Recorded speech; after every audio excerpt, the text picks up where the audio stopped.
I'll introduce our both speakers very briefly. Jason Falinski, the former MP for Mackellar, currently working for the economic modelling firm Ergo Videtur. Is that bad for someone who failed Latin and a Latin failure? Yeah. And Michael Sexton, SC, lawyer of course, and author. Michael's spoken about his books here before. But for tonight, the topic is, we're going to lead off with Michael, we'll go to Jason, then we'll come to questions and discussion. And the topic is, has the Liberal Party lost its traditional base? Two views, and the first view from Michael and the second view from Jason. And off we go.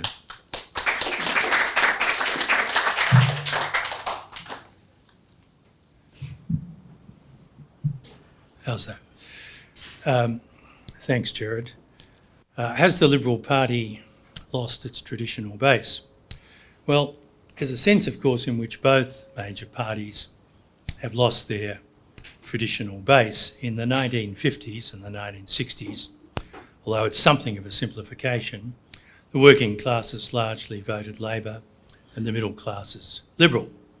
For those first 2 decades of the post-war years, the Liberals enjoyed unbroken power, albeit in part at least because the political cycle had been disrupted by the Labor split in 1955.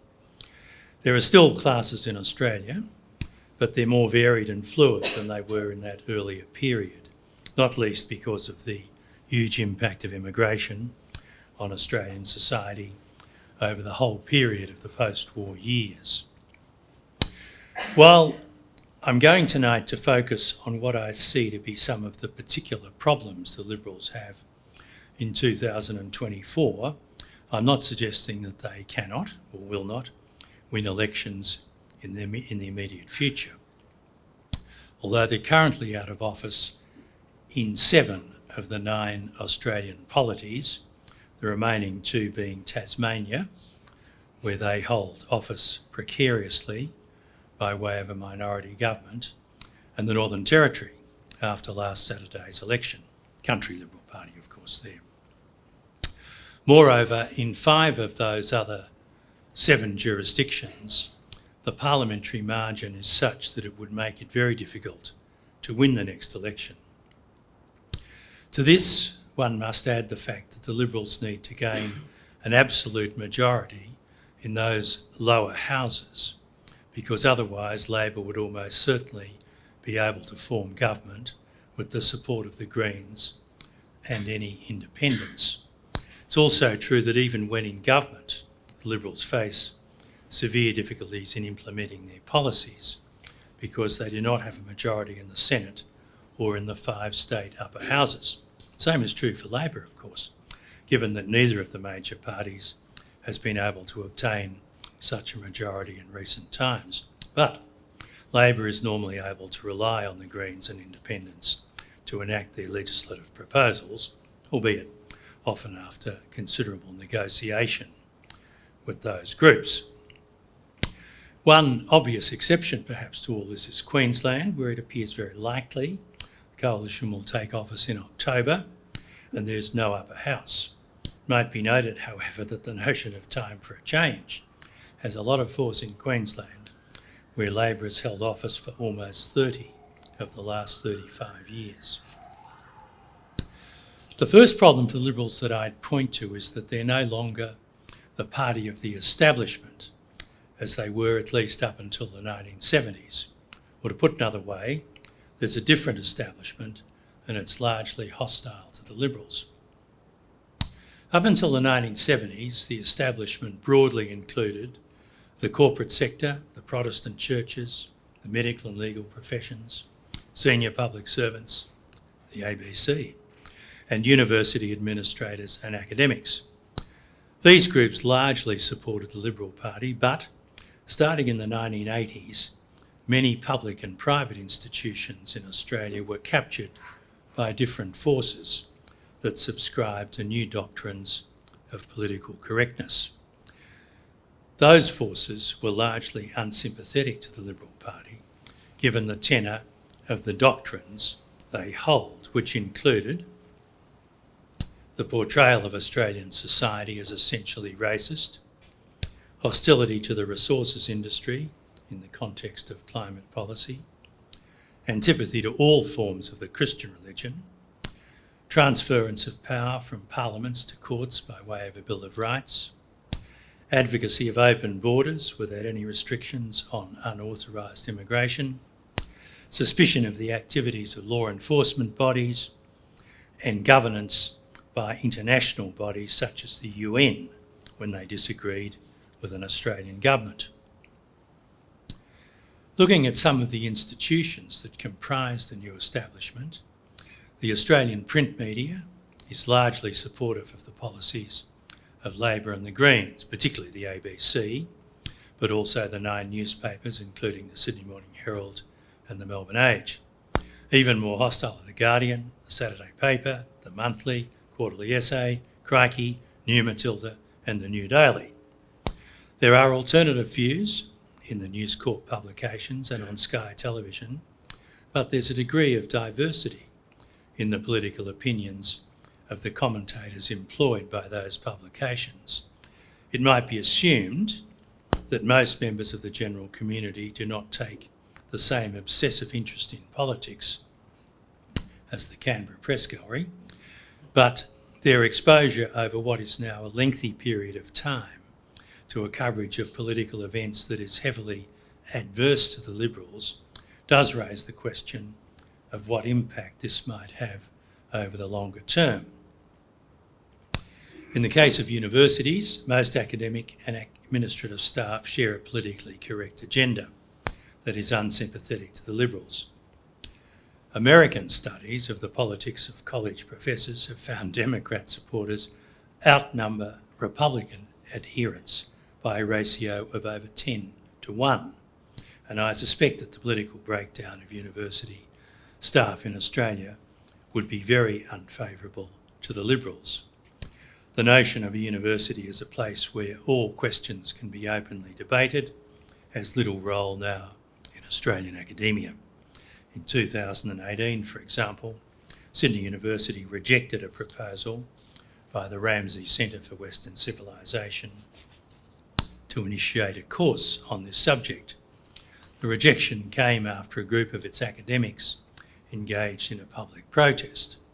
They issued a statement claiming that the only people who invoke Western civilisation in anything other than a critical spirit are members of the racist right, adding that Western civilisation is a favourite umbrella term sheltering all manner of toxic and paranoid prejudices.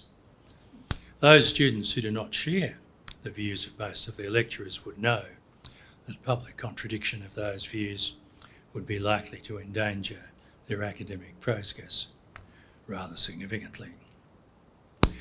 The various curriculums governing teaching in schools now reflect a high degree of political correctness, particularly in the areas of history and literature, so that, as in universities, students who might hold contrary views would know that to express them would be very likely to endanger their academic grades. It might be expected that the welfare sector, exemplified by its peak body, the Australian Council of Social Services, is essentially part of Labor's constituency. But in their establishment days, the Liberals were strongly supported by the corporate sector in the form of both big and small business. This is still true to some extent in the case of small businesses, but many of the boards of major public corporations have embraced the doctrines of political correctness, perhaps out of genuine enthusiasm, or perhaps also to seek the approval of the new establishment. This attitude is reflected in a degree of caution about political donations to the Liberals. The union movement, on the other hand, provides active support for Labor, whether in government or in opposition, and donates very large sums for election campaigns. It might be noted that at recent federal elections, peak business organisations have been largely silent, seemingly unwilling to risk offending what may be an incoming Labor government. In relation to the cultural world, literature, music, film, arts, there is a high degree of political correctness and very little support for the Liberals. In the case, for example, of literary festivals, which there are quite a number now in Australia, There's seldom any disagreement amongst the speakers on political and social questions, where a politically correct consensus is the norm. As it happens, there seems little appetite in the audience at these festivals to have these views challenged, but they can be confident that their opinions will only be reinforced by those on the stage. The second problem that I particularly identified for the Liberals is the voting intentions of young voters, that is, those between the ages of 18 and 34, as reflected in recent polls. If one takes, for example, a news poll published in The Australian on the 8th of July of this year, we observe that the primary vote support for the two major parties and the Greens was as follows: Labor 30%, Coalition 27%, Greens 27%. It might be said that the Labor vote is only slightly ahead of the Coalition vote, but it can be assumed that Labor and the Greens will essentially exchange preferences. One factor in these figures is no doubt the climate in universities that has already been referred to, given the number of persons in Australia now taking some form of tertiary education. Another factor is that voters in this age group have never known any form of economic recession and no doubt assume that economic growth can never falter. It's easy and correct, as it happens, to say that the Greens' economic policies are totally irrational and impractical, but that does not stop them having some appeal where they have the apparent attraction of simplicity and equity. The third problem that I'd point to is that the Liberals' traditional reputation for responsible economic management has lost much of its electoral attraction. It's extraordinary to recall in the 1950s, Gerard and I are old enough to remember this, that Menzies made great political capital during election campaigns out of Labor's rather modest spending proposals, often directed to apparently worthy areas like aged pensions, asking rhetorically, where is the money coming from? Such a question would cut little ice today, when increased government expenditure is seen by much of the electorate as the solution to any particular social or economic problem in society. At the same time, community groups jostle for increased funding in their own areas, indifferent to the overall budgetary position. The nexus between expenditure and revenue is never really addressed and has led to the disproportionate reliance for tax revenue on salary and wages in contrast to other, more efficient forms of taxation. There is no real notion of the allocation of scarce resources in the discussion of bond budgets. In these circumstances, it's difficult for the Liberals to stake out a different and a more rational position on economic policy from Labor and the Greens without the risk of alienating at least some of the numerous and very vocal interest groups that are vying for government funding. These groups are capable of generating media storms if they feel that they've been shortchanged in relation to grants of funds. Must also be said that Liberal governments in recent times, particularly at the federal level, have presided over ever-increasing government expenditure in a wide range of areas, so that in the community's mind, there's really no point of differentiation in this area. Similarly, in relation to government regulation of various sectors of the economy and society generally, the federal Liberal government 2013 to 2022 was just as enthusiastic as Labor in government in areas of regulation, even in such once unlikely fields as sport and charities. Well, all this may sound very pessimistic for the immediate future of the Liberals, but as I suggested at the outset, there are no guarantees in politics, as last Saturday in the Northern Territory demonstrated. But I would say that these structural problems do pose some real difficulties for the Liberals in the short and medium term, and that's really reflected in their position in most of the parliaments around the country at the federal, state and the territorial level. I would not, however, make any dogmatic predictions. These are almost always a mistake in any discussion of future political events. I'll pass it on to Jason. Thank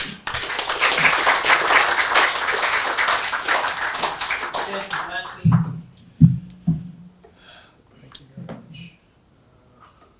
Yes.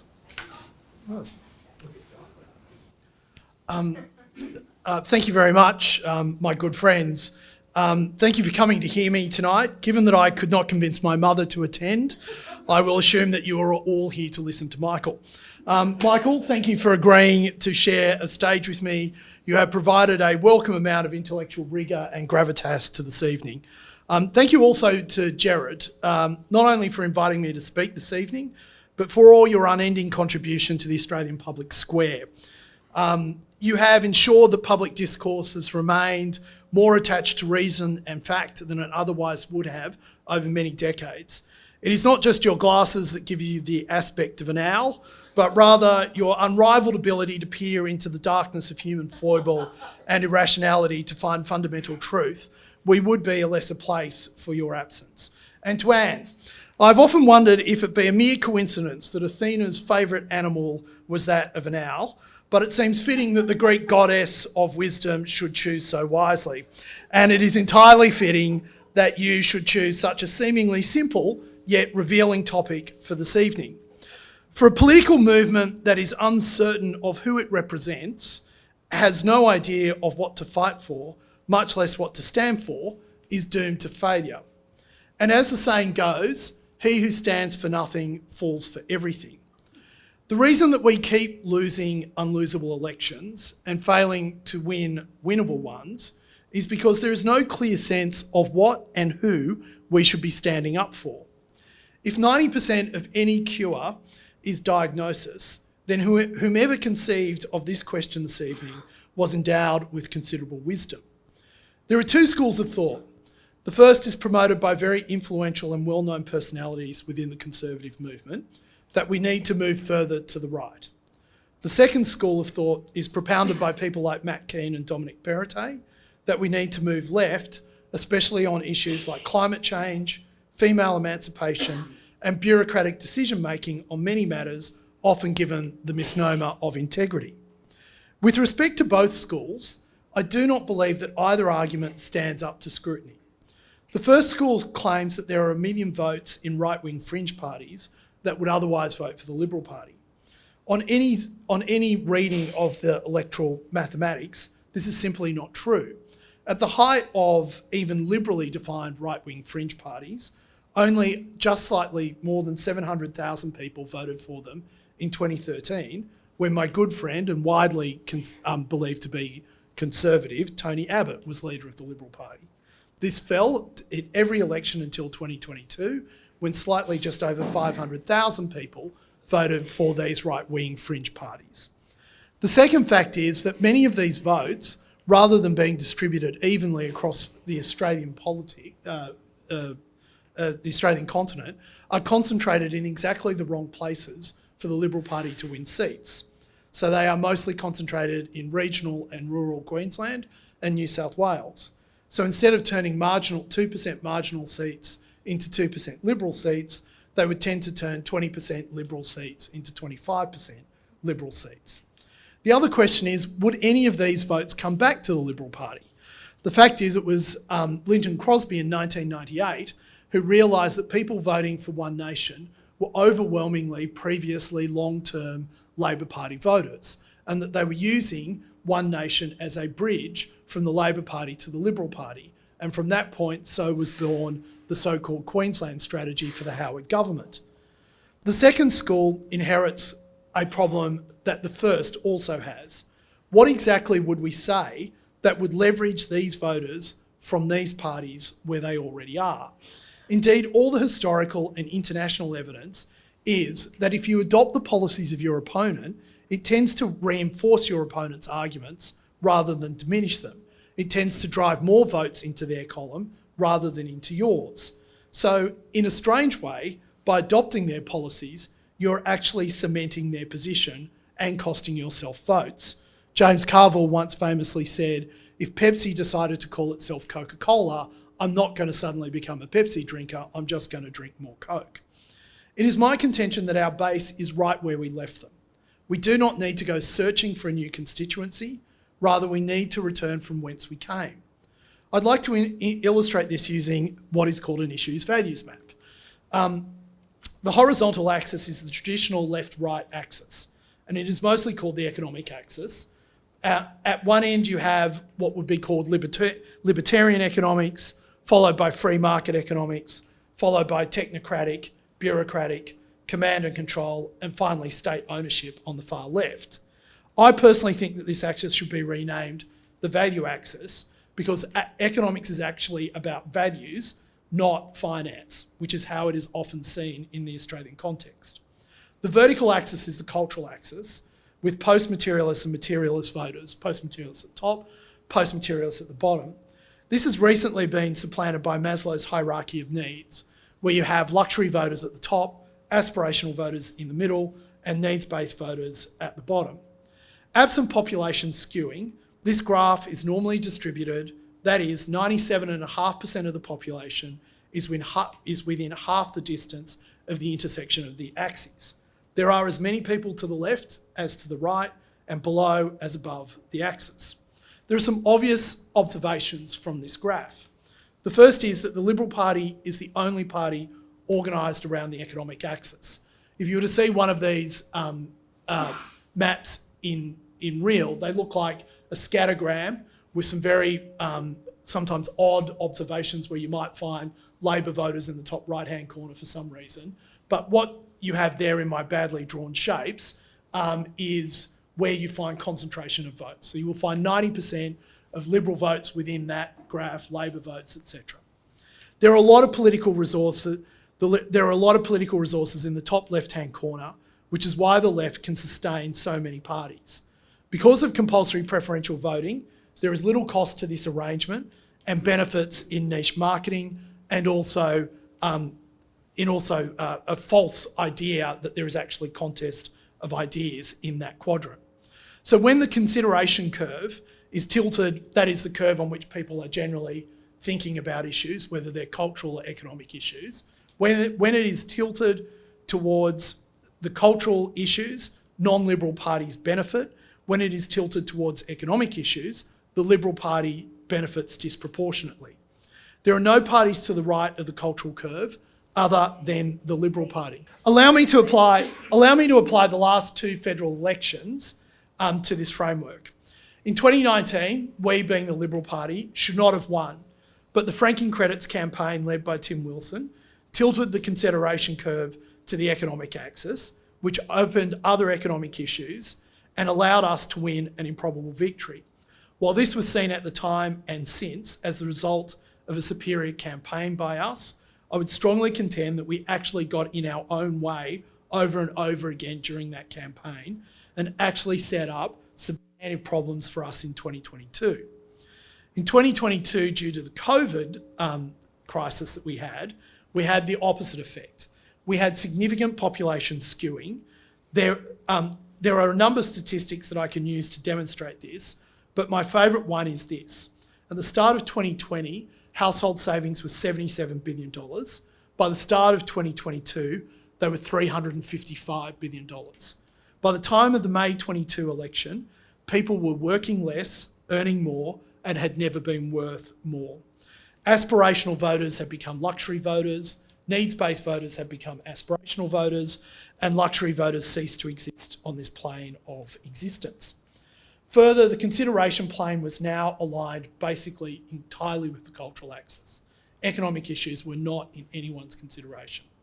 To put this in stark relief, over 2 election cycles, in the seat of Wentworth, the Liberal Party lost 25% of its primary vote, whereas in the seat of Lindsay, we had a 7% swing to us. In most of Western Sydney, the Liberal Party enjoyed swings of between 7 and 9%. Self-evidently, when the Liberal Party is framing issues in terms of economic or values-based decisions, we win. When we are involving ourselves in cultural debates, they win.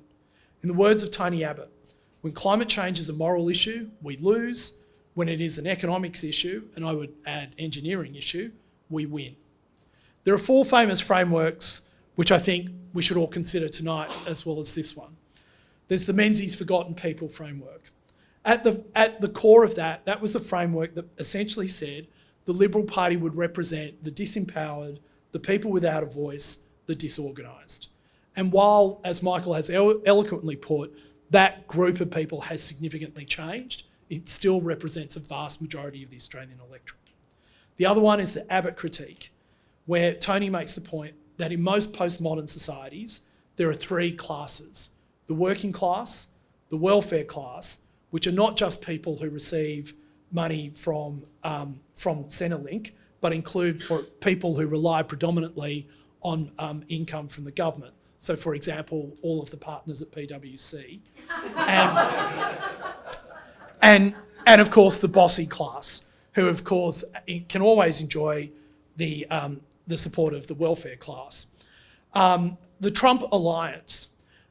This was a lot more obvious before, while it was Trump v Biden, but there appears to be in the Western world 2 groups. And when I say this, I don't mean everyone over 65 was voting for Joe Biden, but he was outperforming amongst Gen X women and voters aged over 65. Trump was outperforming, particularly amongst men under 50 and men particularly under 35.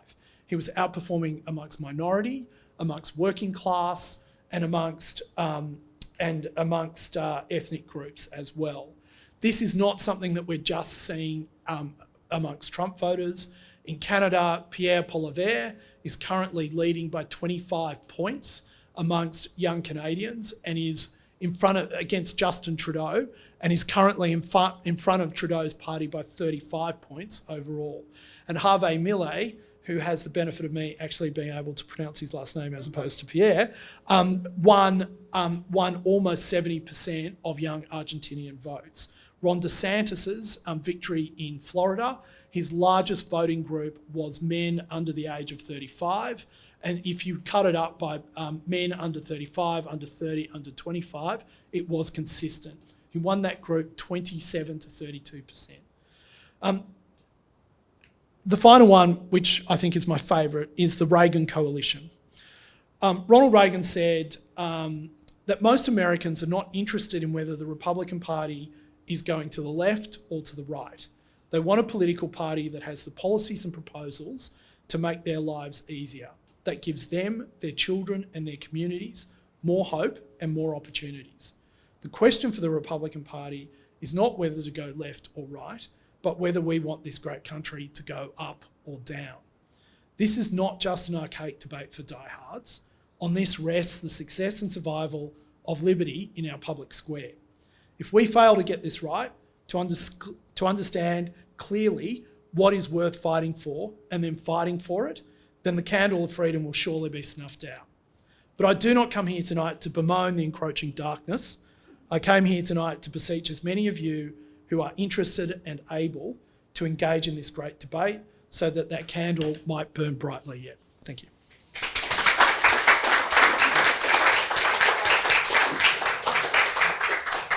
Well, thanks to both our speakers. So we come to question time and discussion time. So Michael, there's a question. Anne? Michael? Just getting the mic. Okay. No need to stand up. Okay. Thanks, Anne. You come back here. Thanks so much. Interesting perspectives. I'm just wondering to what extent you're looking at Maslow's hierarchy of needs in particular, and we seem to have local councils focused on the self-actualisation but not fixing potholes and things like that. My question is, to what extent... The lead on the thing. To what extent are we finding that the Liberals, with their traditional idea of creating conditions that enable individuals to succeed or to be successful, is being overtaken by Labor telling individuals that they can address the collective and help the collective, as opposed to letting individuals get on and create their own lives, if that makes sense. Thanks.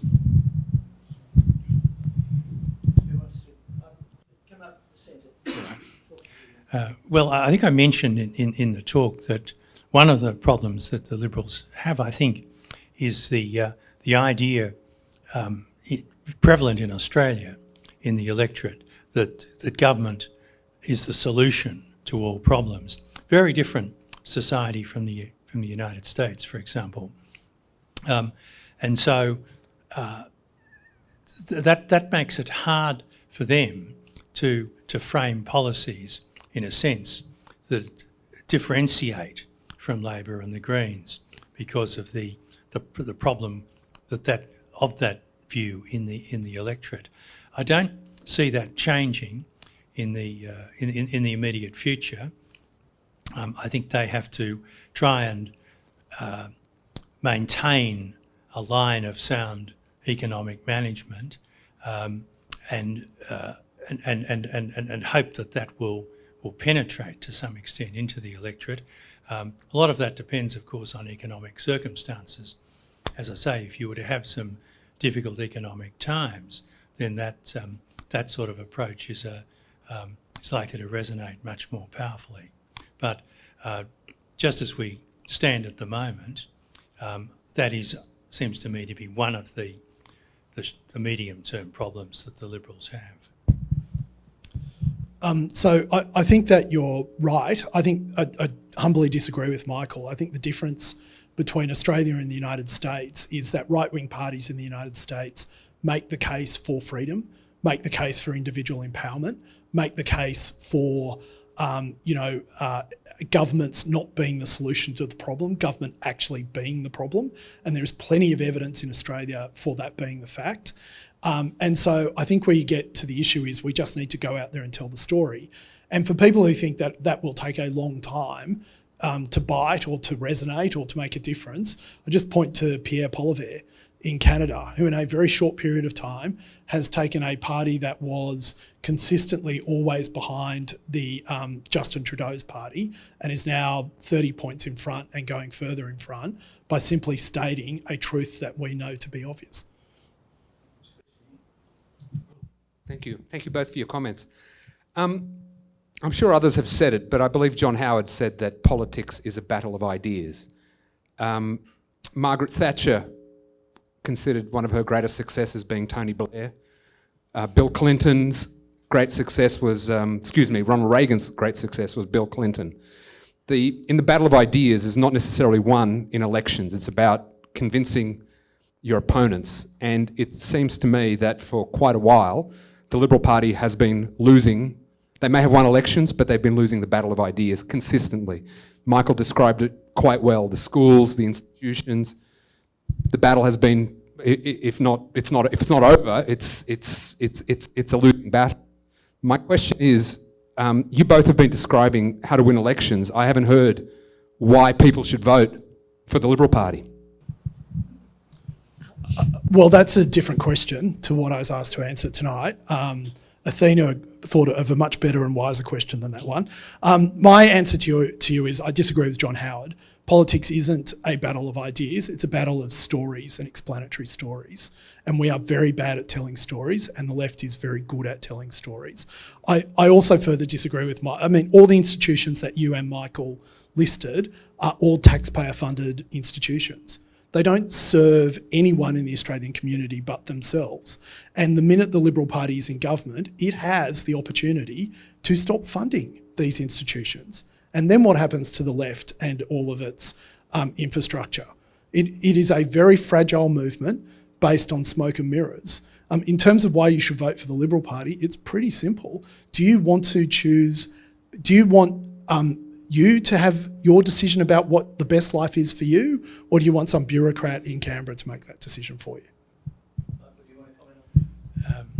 Well, I just say that not all the institutions that I was speaking about are publicly funded. The boards of many large public corporations now have adopted views of political correctness that would put them seriously at odds with in many cases, with the Liberal Party.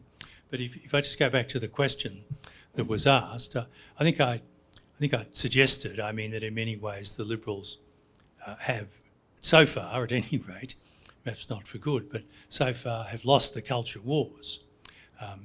and that seems to me to be one of their problems. I'm not suggesting, of course, that they adopt. It's not for me to suggest anything, perhaps, to them, but I'm not suggesting academically that they adopt the views of their opponents, because that would be, of course, completely counterproductive. But the task is really to try and put those alternative views across to the community in a more attractive way, I think, than has been done to date. It's not easy. Not easy when, as I say, most of the powerful and influential sections of society are dominated now by their opponents. But there isn't a choice if they're going to continue as a major political party. I guess if I can answer that, I mean, the reason that corporations or corporate boards adopt this woke agenda, for the lack of a better term, is because under government regulation, we give 12.5% of our wages every year to industry super, and they control a vast majority of these boards through their proxy advisors. So industry super funds, of which there are 26, I think, Nick, they own one proxy advisor who then holds all their votes. So you might sit there and say, oh, Australian Super only owns 3% of CBA, add up all the shares owned by industry super, and very quickly it gets to 26, 27%. Now, once again, that can be changed. That can be changed very easily if the federal government wants to. John Howard could have changed that anytime he wanted to between 2004 and 2007. If we actually include our income tax rates, along with the sort of social security allowance we have the highest tax rates in the world, cutting in at the lowest tax rate possible. I mean, when was the last time you heard a Liberal politician make that point? Just go back to Michael's comment. Just come up, Michael. I mean, I agree completely with your analysis. I'd like to get Jason's comment on this too. I agree completely with your analysis, and yet I look back and I think that even in recent times, the coalition's won more elections than Labor's won. So how does the theory match what happens on election day? Not all of the time, but most of the time in recent years. If you just look at the current situation in the parliaments around Australia, I mean, I'd use that as some evidence for my thesis. But there is, of course, with all governments, a period of decline, and governments can't last forever. We're about to probably see that in Queensland, where it's almost lasted forever. To some extent, with compulsory voting, then the thesis that the Liberals have significant problems. I mean, there will be periods when they can win elections. I'm not suggesting that they can't, they won't, that they haven't. But I'm just saying, if you look at as we stand today, that there are some very serious structural problems, and that's reflected really if you look across the parliaments around Australia. Look, I think, Gerard, you've made a good point, but I think, we've been in government federally for 18 of the last 25 years. I think the problem for the Canberra Press Gallery is that they refuse to let the facts get in the way of a good story. And the facts at the moment are that Peter Dutton will become the next Prime Minister of Australia. Now, that may be inconvenient for them. And by the way, every published poll that comes out shows that is increasingly becoming the case. So, I think that we can bemoan the ABC and all sorts of other things, but the capacity for Liberals and Conservatives to get their message out has never been greater than it is today. If the media, in inverted commas, has always been left wing, has always taken a progressive line on things, and there was nothing Liberals and Conservatives could do about that. At the moment, if Channel 9 News runs a story, like 10 years ago, 1 million people saw it. Now it's like about 100,000. And I can probably counter that with a good post on X. So the ability to get out ideas has never been greater than it is at the moment. We just need to develop those stories that resonate with people in a manner and form that makes a difference.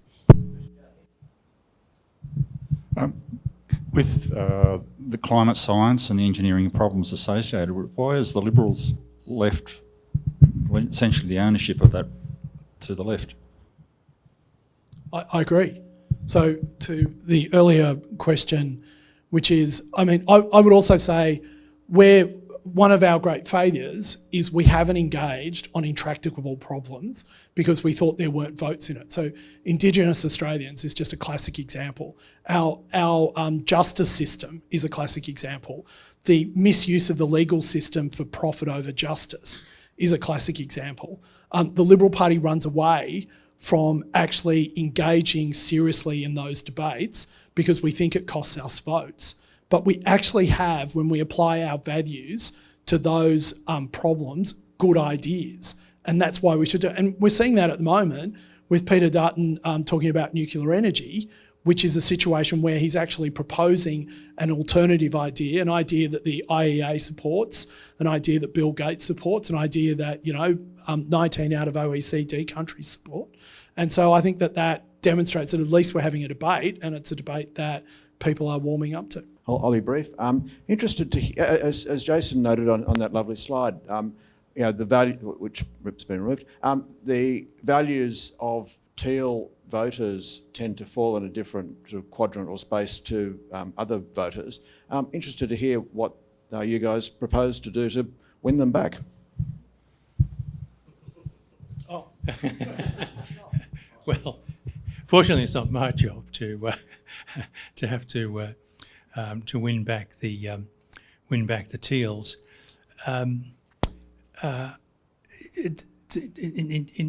In some senses, the teals represent a kind of a natural development of the fact that, and this came to some extent out of what Jason was the points that Jason was making, that in terms of classes in Australia, in as much as they still exist in different ways, that that affluence is now, in many ways, a sign of Labor voting, and even in some cases Green voting. And that's really what the development of the teals represents as well. So that that's what makes them difficult to deal with, because they are an affluent group within their voters, or an affluent group within the community, and they can afford to vote for parties that, on the face of it, once would have represented quite contrary interests. I should put out before Jason speaks. Jason's a former Liberal member for Mackellar. Michael's here as a scribbler, a commentator, an author, and someone who's doing analysis. He's not here for any particular group. Jason. So I'm the discredited one. Thank you, Gerard. Look, I think your question proceeds on a false premise, which is that teal voters were previously Liberal voters. They weren't. So it's not a matter of winning them back. It's a matter of winning those people who have traditionally voted Liberal, who at that election decided for various reasons, and I can bore you to death what those reasons are, to give the teals a go. I think that what we need to do is what I was saying, sorry, I didn't catch your name, but the very nice looking man in the green shirt, very distinguished looking, probably the best question of this evening. Which is his point, which is I think the Liberal Party needs to engage in these debates and in these issues, even where there are not votes, because we need to demonstrate that we care about everyone. So I think one of the problems with the Howard Doctrine was that Crosby Textor said just focus on your core equity, which was economic management. And what that meant was we gave up area of policy interest after area of policy interest after area of policy interest. And the result of which was that we were just left with economic management. I think we need to re-engage on all those areas. I'd also make a further point, which Tony Abbott made, which was we were in government, but we weren't in power. And one of the reasons for that was that, once again, Crosby Textor's playbook was become a small target, offend no one, you get elected. The truth is that we saw in the United Kingdom with David Cameron, the one policy area that they were the two policy areas they were able to make significant shifts on were firstly in reducing debt and retiring spending in the government, which he made a central plank of his election campaign. And the second one was in education, where Michael Gove and Dominic Cummings did excellent work when they were in opposition. So when they came to government, despite the fact that the bureaucracy and all the interest groups that Michael are referring to tried to stop them, they were able to get through because they won the argument in opposition. If you do that, if you explain to people the benefits of what you're doing, you end up getting your policy through. Margaret Thatcher showed that with privatisation. That was not a policy, that was not a positive policy, and frankly, the reason that Australia got it right was we learnt from so many of the mistakes that she made. But by doing it, she was actually able to demonstrate that most of these functions are best left in the hands of people who are closer to the customers and the people they're meant to be serving. Thank you taking my questions. I'd like to ask both speakers, given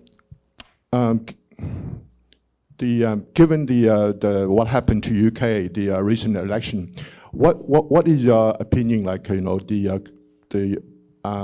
in UK, the Conservative Party lost like a defeat and a landslide defeat. What is the possibility for Australian Liberal, for the next election? Could they also end up like a UK Conservative Party? Well, if you want my view, I think that at the next federal election, which will be within the next 6 or 8 months, that the government will lose some seats, that they will be forced into some sort of minority government with Greens and Independents, which will be extremely unsatisfactory.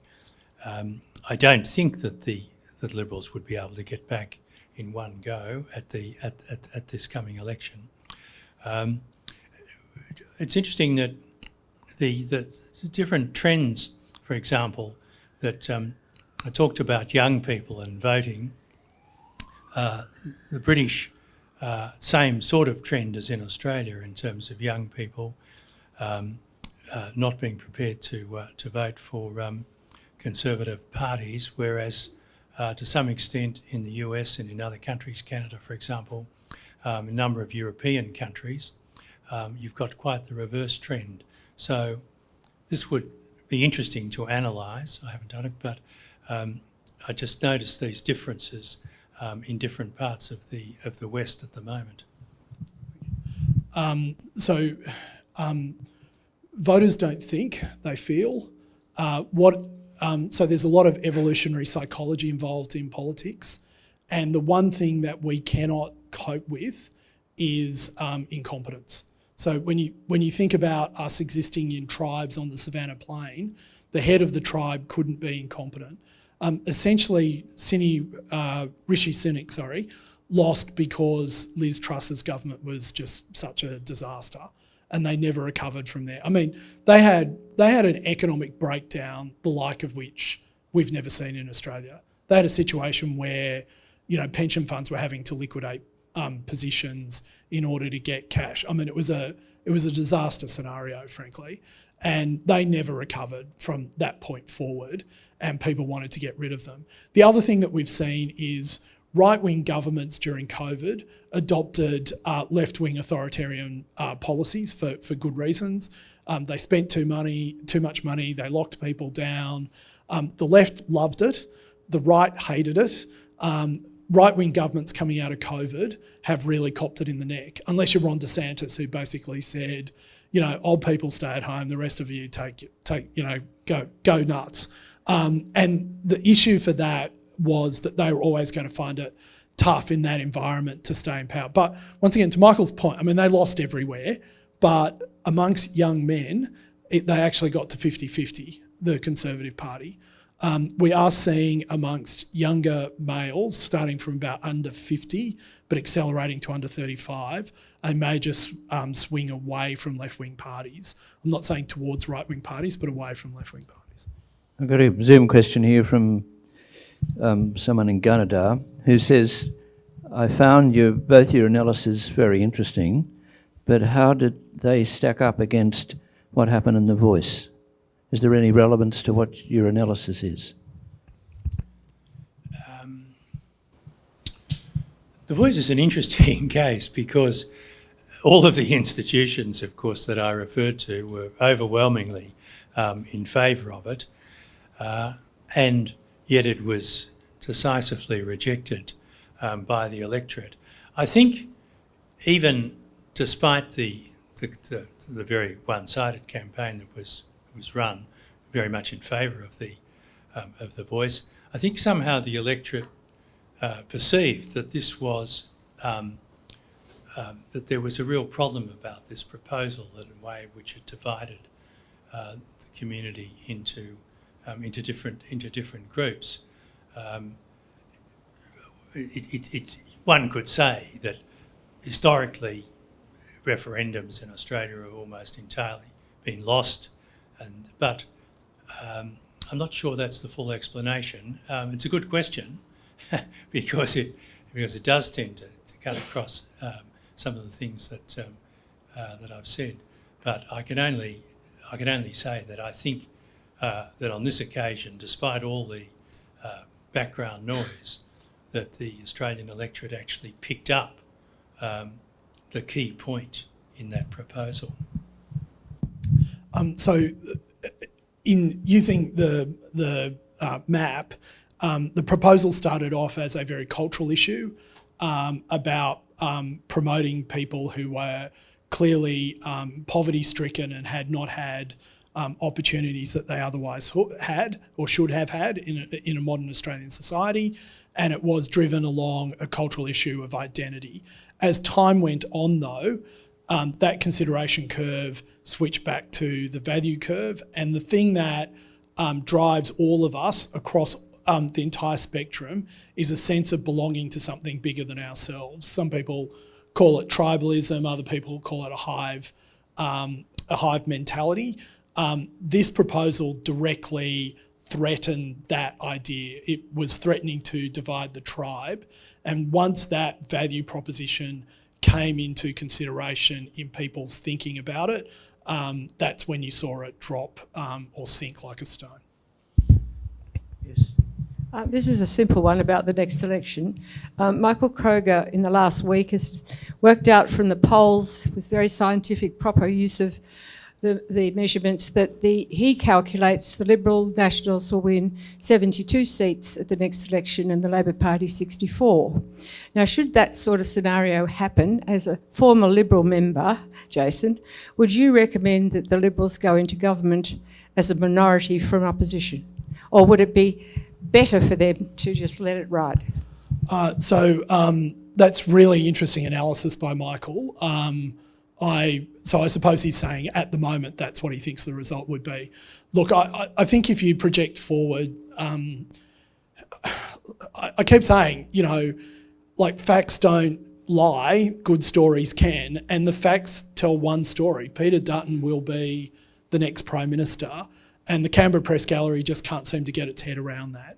And I think when it does, and it's going to do its usual trick of come the day after the election go, oh, no one saw this coming, But the fact of the matter remains that that would be a really interesting outcome, because there is no way that the Greens would support the Liberal Party, and the Greens will probably have 5 to 6 seats. So if they're at 62, did you say, or 64? 64, but there are a lot of independents. Well, that might go with a majority. I mean, I would think it would be foolish for them to do it. Yeah. But would they be tempted to? I don't think it'll be an option. I think the Teals and the Greens you can count on, but the Teals will almost all certainly back Labor. I mean, Monique Ryan and Kate Chaney were members of the Labor Party 5 minutes before they arrived as community independents. Everyone I've spoken to who knows Zoe Daniels tells me she's dark green. Zali Steggall didn't vote for Mike Baird in 2011.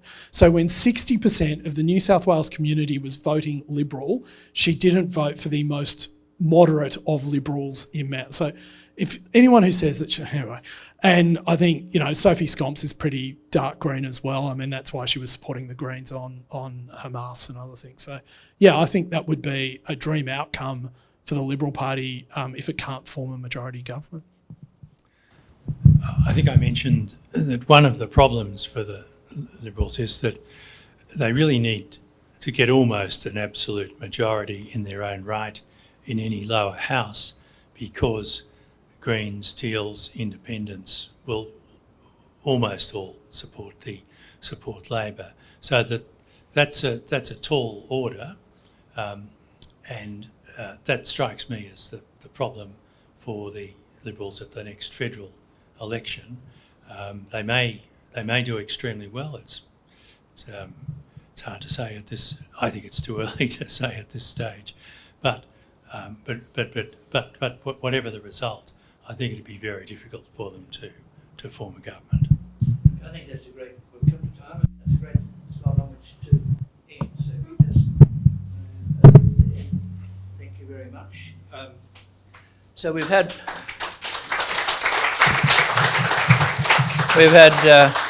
one very brave prediction, Jason, and one moderate analysis with Michael. But I thought they were both terrific papers, which will last a long time, and they're both very thoughtful, well put together, different, but both quite compelling in each in their own way. And they'll make terrific papers in the Sydney papers, and as this goes out on TV and videos and wherever else, and on our audios as well. So for tonight, well done. We'd love to have you back after the election. Okay.